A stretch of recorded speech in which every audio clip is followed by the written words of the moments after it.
ఓం శాంతి. ఈరోజు జూలై 13వ తేదీ 2024. సాకార మురళి సారాంశము. మధురమైన పిల్లలు, రక్షాబంధన పండుగ ప్రతిజ్ఞ చేసే పండుగ. ఇది సంగమయుగం నుండే ప్రారంభమవుతుంది. మీరిప్పుడు పవిత్రంగా తయారై ఇతరులను తయారు చేస్తామని ప్రతిజ్ఞ చేస్తారు అంటున్నారు బాబా. ప్రశ్న: మీ కార్యాలన్నీ ఏ విషయం ఆధారంపై సఫలం అవ్వగలవు? ఏ విధంగా పేరు ప్రసిద్ధి చెందుతుంది? సమాధానం: జ్ఞాన బలంతో పాటు యోగ బలం కూడా ఉండాలి. అప్పుడు అన్ని కార్యాలు వాటంతటకవే అయిపోతాయి. యోగం చాలా గుప్తమైంది. దీని ద్వారా మీరు విశ్వానికి అధికారులుగా అవుతారు. యోగ స్థితిలో ఉండి అర్థం చేయిస్తే వార్తాపత్రికల వారు కూడా వారంతట వారే మీ సందేశాన్ని ముద్రిస్తారు. వార్తాపత్రికల ద్వారానే పేరు ప్రసిద్ధి చెందాలి. వీటి ద్వారానే చాలామందికి సందేశం లభిస్తుంది అంటున్నారు బాబా. మంచిది.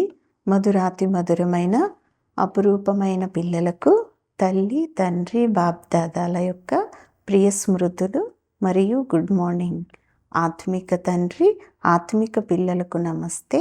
ఆత్మిక పిల్లలు ఆత్మిక తల్లి, తండ్రికి ప్రియ స్మృతులు, గుడ్ మార్నింగ్ మరియు డబల్ నమస్తే. ధారణ కొరకు ముఖ్యమైన సారం. మొదటి పాయింట్: గౌరవపూర్వకంగా పాస్ అయ్యేందుకు తండ్రి సమానం జ్ఞాన సాగరులుగా అవ్వాలి. లోపల ఏదైనా అవగుణం ఉంటే దానిని పరిశీలించుకొని తొలగించి వేయాలి. శరీరాన్ని చూస్తూ ఉన్నా కూడా చూడకండి.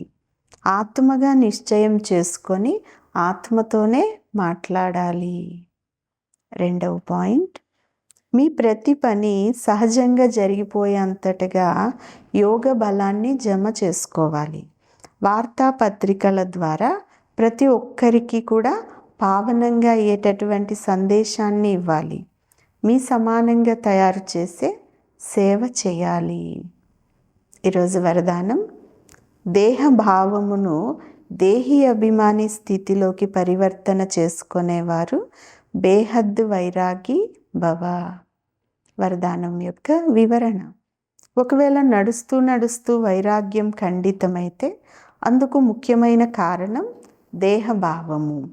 ఎంతవరకు దేహభావం యొక్క వైరాగ్యం రాదో అంతవరకు ఏ విషయంలోనూ కూడా వైరాగ్యం అనేది సదాకాలానికి ఉండదు. సంబంధాలలో వైరాగ్యం అనేది ఏమంత పెద్ద విషయం కాదు. ప్రపంచంలో కూడా చాలామందికి ఈ వైరాగ్యం వచ్చేస్తుంది సంబంధాలపైన.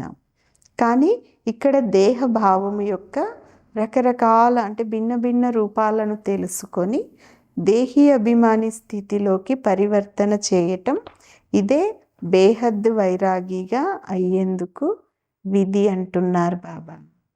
స్లోగన్: సంకల్పం అనే పాదము శక్తిశాలిగా ఉంటే నల్లటి మేఘాల వంటి విషయాలు కూడా పరివర్తన అయిపోతాయి.